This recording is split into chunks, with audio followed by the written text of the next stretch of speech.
Bloque 1. La península ibérica desde los primeros humanos hasta la desaparición de la monarquía visigoda.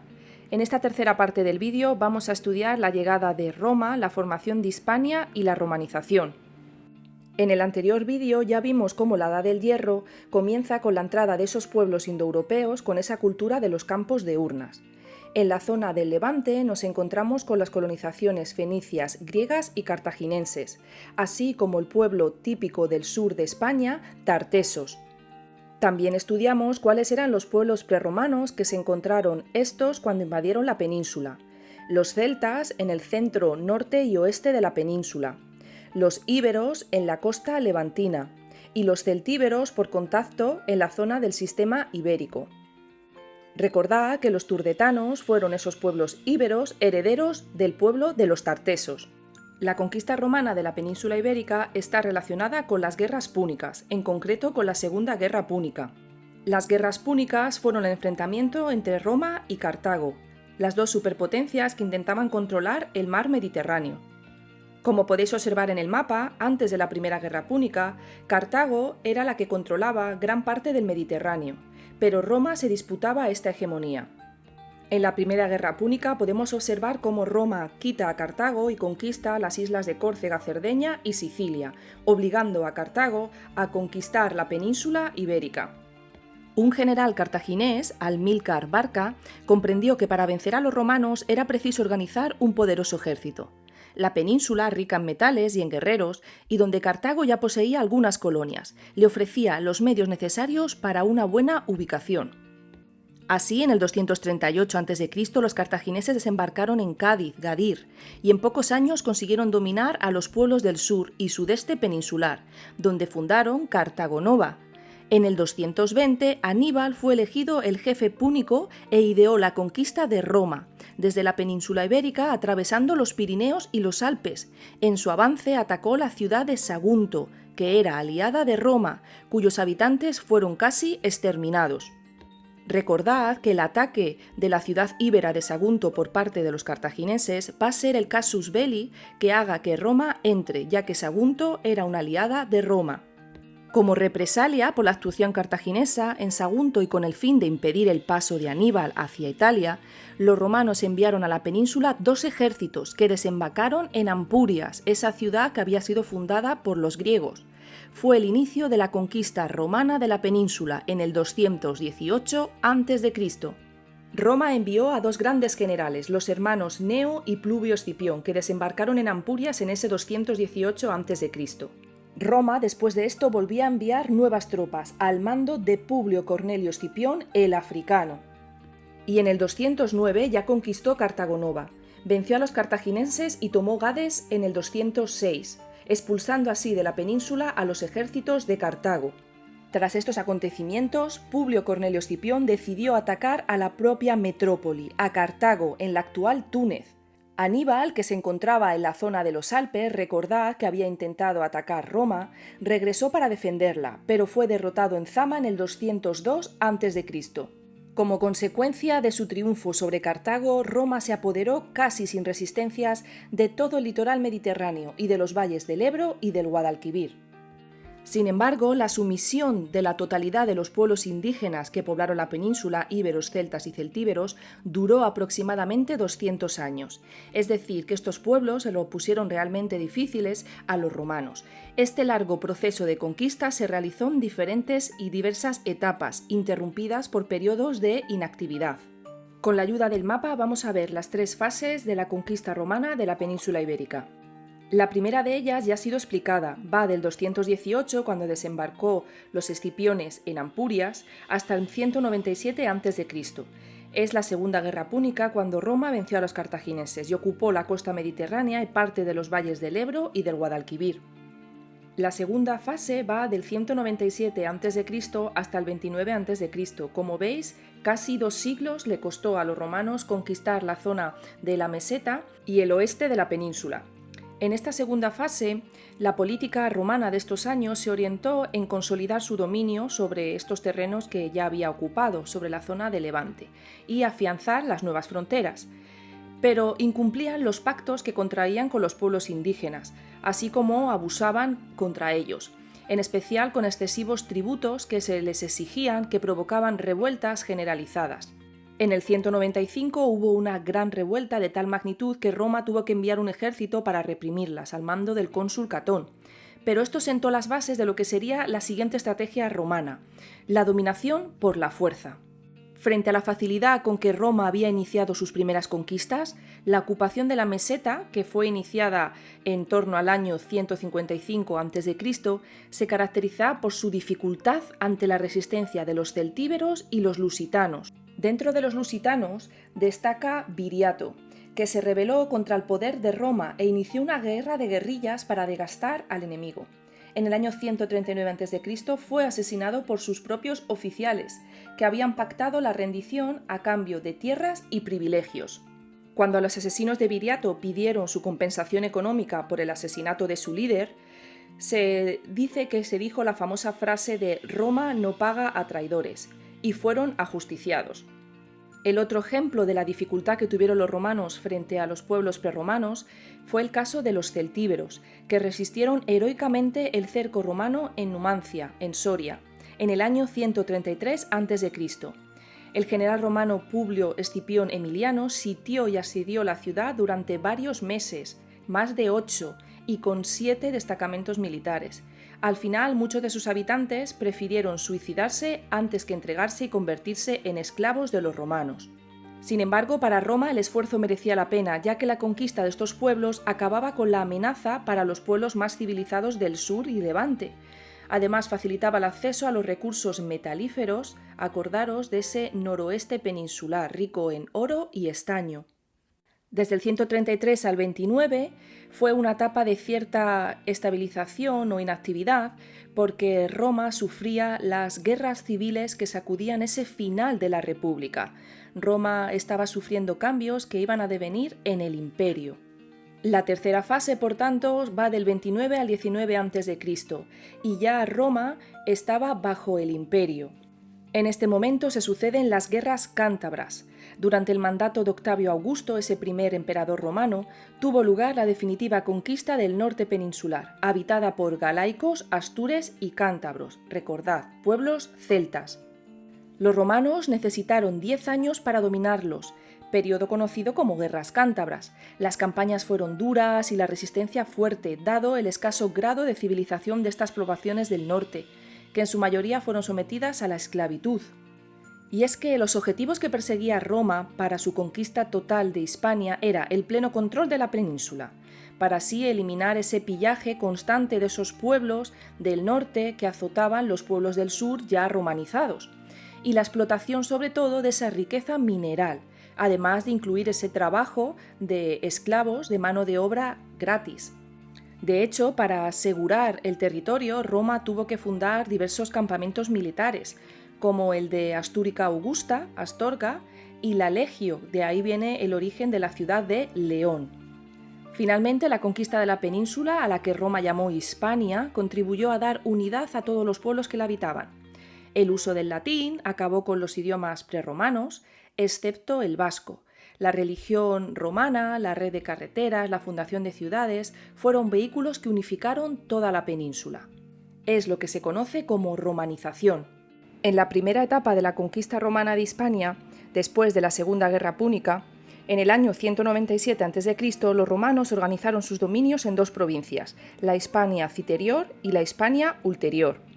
Más tarde, en tiempos de Augusto, después de esas guerras cántabras, el número de provincias aumentó a 3, la Tarraconensis, la Baética y la Lusitania. Posteriormente, ya en el siglo III después de Cristo, con Diocleciano, se añadió la Cartaginenses y la Galaica, y por último en el siglo IV se creó la provincia Baleárica. Como podéis observar, la zona de la Bética, su capital era Córdoba. La capital de la Tarraconenses era Tarraco, la de la Cartaginenses Cartago Nova y la de la Lusitania Emérita Augusta. Para el control de estas provincias, los romanos las dividían entre provincias senatoriales y provincias imperiales. Las provincias senatoriales estaban controladas directamente por el Senado, como la Bética, y las imperiales que dependían directamente del emperador, como por ejemplo la Tarraconensis. Cada provincia era gobernada por un pretor, un procónsul o un cónsul, dependiendo de su importancia, y por un consejo, encargado de las cuestiones administrativas, jurídicas, militares y la recaudación de impuestos. A su vez, las provincias luego se dividían en lo que conocían como conventus o circunscripciones de carácter jurídico, con sede en las principales ciudades en las diferentes zonas. Por romanización se entiende la adopción por parte de los pueblos conquistados de la lengua, la cultura, las formas de organización y los modelos de vida romanos. Alguno de los elementos más evidentes y perdurables fue la extensión del latín, que acabó sustituyendo a las lenguas indígenas, de las cuales solo subsistió la vasca. Al igual que la conquista, la romanización fue un proceso discontinuo, con resultados desiguales. En el área ibérica, el sur y el levante, que había estado más urbanizada y con unas formas de organización no tan diferentes a las romanas, ya que recordad había sido visitada por pueblos fenicios, cartagineses y griegos, pues en esta zona fue más fácil la conquista y también la inserción de esa civilización romana. En cambio, en el centro y el oeste la romanización fue un tanto más difícil, cuanto menor era el grado de urbanización y desarrollo de sus pueblos celtas. Y en el norte nos encontrábamos con la zona más atrasada y la última en conquistarse. La vida urbana era casi inexistente. Recordar que esos celtas vivían en castros y los romanos no consiguieron desarrollar ni imponer del todo su modelo de vida. Es decir, que fue un proceso más lento e inacabado. Y el mejor ejemplo sería cómo resistió incluso esa cultura vasca. El papel del ejército fue uno de los más importantes vehículos para la difusión de esta romanización. Se reclutaron tropas auxiliares entre los pueblos indígenas, lo que facilitaba su contacto con los romanos. Además, estos soldados reclutados, al terminar su servicio militar, podían obtener el privilegio de la ciudadanía romana y así recibir lotes de tierra. Por otra parte, junto a los campamentos de las legiones, a veces se formaban núcleos urbanos habitados por mercaderes, soldados, mujeres, hijos de los soldados, que se convirtieron con el tiempo en municipios romanos. Ese es el caso de León, cuyo nombre deriva de Legio, ya que allí estuvo asentada la Legio VII Gémina. Otra forma de extender la romanización era crear asentamientos de ciudadanos romanos en colonias de nueva creación en esas tierras que habían conquistado a los indígenas. Ese fue el ejemplo de Emérita Augusta, Mérida, que fue fundada por orden del emperador Augusto para asentar a los veteranos de las guerras que habían luchado contra los cántabros y los astures. Otra estrategia para romanizar a la población era concederles la ciudadanía romana a aquellos indígenas que tuviesen un grado de aculturación importante. Esto suponía tener más derechos y privilegios que aquellos que no eran ciudadanos. Fue un proceso progresivo que se inició sobre todo con aquellos líderes o nobles o aristocracia indígena, para asegurarse así el apoyo y colaboración de Roma. Otro elemento importante de la romanización fue la introducción de los dioses romanos, en la etapa del imperio basada en la tríada capitolina principalmente, Júpiter, Juno y Minerva, y también el culto imperial que se convirtió en un elemento fundamental para dar cohesión a las diferentes provincias romanas. Pero a partir del siglo III el cristianismo se va a difundir por Hispania. Los seguidores del cristianismo serán perseguidos al igual que en otros lugares del imperio, hasta que llegue el 313 con el Edicto de Milán, que se declaró la libertad religiosa. Posteriormente, el emperador español Teodosio convirtió al cristianismo en la religión oficial del imperio en el 380. En este nuevo marco, la Iglesia ganó en influencia social y política y en riqueza. Y en el siglo V, la Iglesia hispana era una institución sólidamente implantada. La economía hispano-romana. Hispania quedó integrada, por tanto, en el sistema de producción esclavista, que era característico de este mundo clásico. Esas conquistas militares de Roma proporcionaban una mano de obra esclava abundante, barata, obtenida de esas poblaciones sometidas. Por tanto, los esclavos como fuerza de trabajo fueron una pieza fundamental del Imperio romano. Además, la inclusión de la economía peninsular en los circuitos comerciales del Imperio romano supuso un gran impulso tanto para el comercio como para la producción de muchas mercancías que después se exportaban a otros lugares del amplio mercado romano. Recordad que controlaban todo el mar Mediterráneo, al que llamaban Mare Nostrum. Podemos decir, por tanto, que la economía del Imperio romano se basaba en los intercambios comerciales entre las diversas partes del mismo, que debían de estar muy bien conectadas. Para ello desarrollaron una excelente red de comunicaciones terrestres, las calzadas, y también marítimas, que ponían en contacto las distintas regiones y ciudades. El desarrollo urbano y comercial se apoyó igualmente en la configuración de una economía monetaria basada en el denario romano, que actuó como una moneda internacional. De hecho, en Hispania, numerosas localidades acuñaron moneda.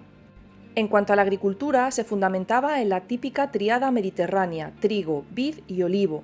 La producción de trigo era importante, pero no se exportaba en grandes cantidades, cosa que sí ocurrió con el vino y especialmente con el aceite de oliva.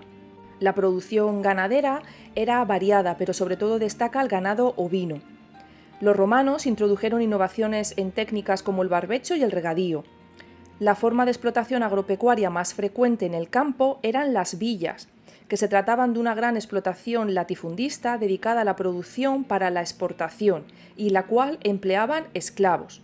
La pesca fue también importante y destacable. Derivada de la pesca, aparecieron otras actividades como la elaboración de salazones, la producción de sal y la preparación de la típica salsa denominada el garum.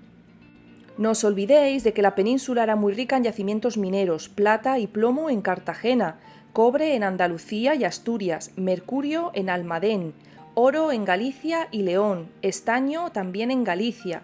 La sociedad hispano-romana. En el mundo romano, la posición social estaba determinada por su categoría jurídica y en principio no podía modificarse. Existía una división fundamental entre hombres libres y esclavos. Pero dentro de los hombres libres también existían diferencias entre aquellos que tenían la ciudadanía romana y los que no. En la cúspide estarían los ciudadanos, que eran una pequeña oligarquía y una minoría privilegiada. Formaban un cuerpo social cerrado y tenían diferentes órdenes dependiendo de su poder y riqueza. Por ejemplo, el orden senatorial estaba integrado por los miembros del Senado y tenían las más altas magistraturas, normalmente eran cónsules, pretores, y su riqueza económica se basaba en la posesión de tierras. El orden ecuestre estaba compuesto por aquellos cargos más inferiores, con negocios como las finanzas, sobre todo por esa fuerte riqueza que tenía. Y el orden decurional, que estaba integrado por los miembros de los senados más municipales, los decuriones. Por debajo tendríamos a esos ciudadanos romanos, hombres libres, que gozaban de privilegios, como participar y votar en las asambleas políticas. También podían ser cargos militares, y aunque existían grandes diferencias de fortuna entre ellos, se les consideraba dentro de los patricios. Luego estarían los hombres libres, pero que no eran ciudadanos. Carecían de derechos políticos, pero tenían derechos como el de contraer matrimonio, tener propiedades, y también había entre ellos grandes diferencias de fortuna. Los libertos eran antiguos esclavos manumitidos. El antiguo dueño pasaba a convertirse en su patrono y podría exigir al liberto ciertas obligaciones. Y por último, los esclavos, que no tenían ni derechos políticos ni civiles, eran simplemente una propiedad de su dueño.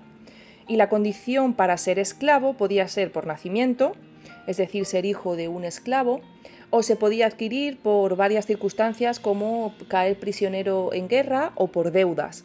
De hecho, va a ser el fin de las grandes conquistas y la concesión masiva del derecho de ciudadanía romana lo que hizo disminuir considerablemente los ingresos fiscales del Estado y el encarecimiento de esa mano de obra que antes era gratuita, ya que era una mano de obra esclava. Como consecuencia, el sistema de producción esclavista dejó de ser rentable.